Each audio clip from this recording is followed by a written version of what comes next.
Welcome back to my channel. Mutton, శనగపప్పు, మామిడికాయ ఈ కూర వండమని ఒక సబ్స్క్రైబర్ అడిగారనమాట. కుక్కర్ గిన్నె పెట్టుకున్నాను. ఇవి ఇలా కట్ చేసుకున్నా.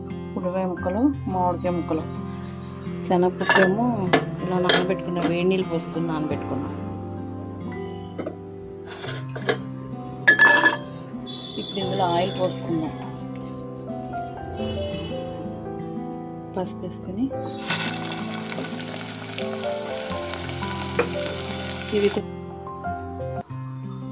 ఒక 5 నిమిషాలు మగ్గనిచ్చాక మూత తెస్తే చక్కగా మగ్గిపోద్ది.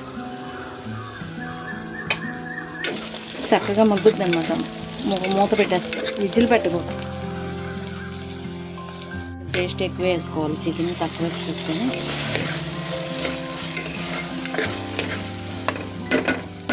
ఇదిగో మటన్ వేసేసుకోవాలి. కడిగేసి పెట్టుకున్నాను నేను. ఆయిల్ కొంచెం మగ్గిన తర్వాతే పెరిగేసుకోవాలి. ముందే పెరిగేసుకుంటే ముక్కకు ఉప్పు కారం పట్టదు అన్నమాట. ఉప్పు వేయకూడదు. కారమును ధనియాల పొడి ఇందాక చూపించా కదా, అవి ఇవన్నీ వేసేసి తిప్పకుండా 5 నిమిషాలు అయిపోయింది. చూస్తే అది నీళ్ళు చక్కగా వచ్చినాయి చూసారా. ఇప్పుడు కలుపుకొని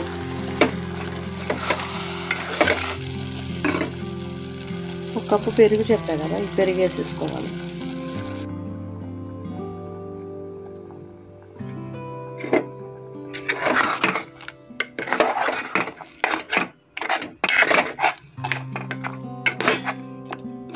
బాగా పుల్ల పెరుగు అయితే ఇంకా మంచిగా ఉడుకుద్ది మటన్.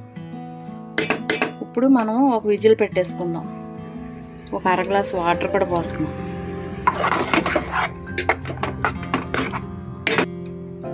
ఒక 2 కోతలు రానిచ్చి అప్పుడు చూద్దాం.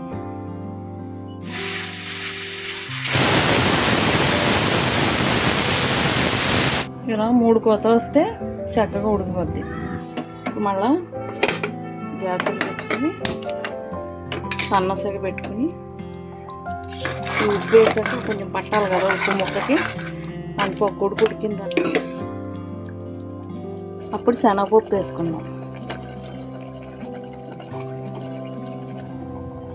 శనగపప్పు వేసుకున్నాక ఒక అరకప్పు నీళ్ళు పోసుకుందాం. మళ్ళీ నీళ్ళు అయిపోయినాయి. ఒక్క విజిల్ చాలు. పెద్ద మంట పెట్టేసుకుందాం. ఒక విజిల్ వచ్చేసింది. కట్టేద్దాం. ఇంకా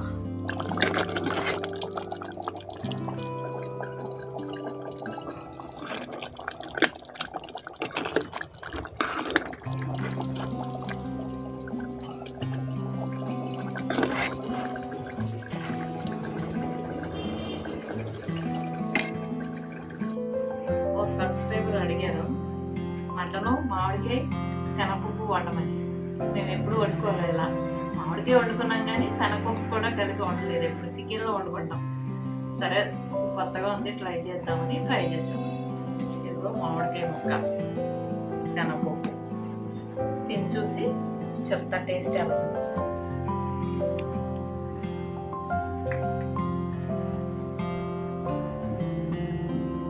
బాగుంది. ఇది ఒక రకం ఫ్లేవర్, చాలా బాగుంది. వీడియో లెంత్ ఎక్కువ అయిపోతుందని కటింగ్లు చేయటం వల్ల మామిడికాయ ముక్కలు సీన్ ఎగిరిపోయింది మధ్యలో. శనగపప్పు తర్వాత మామిడికాయ ముక్కలు వేసుకోవాలి. Please like, share.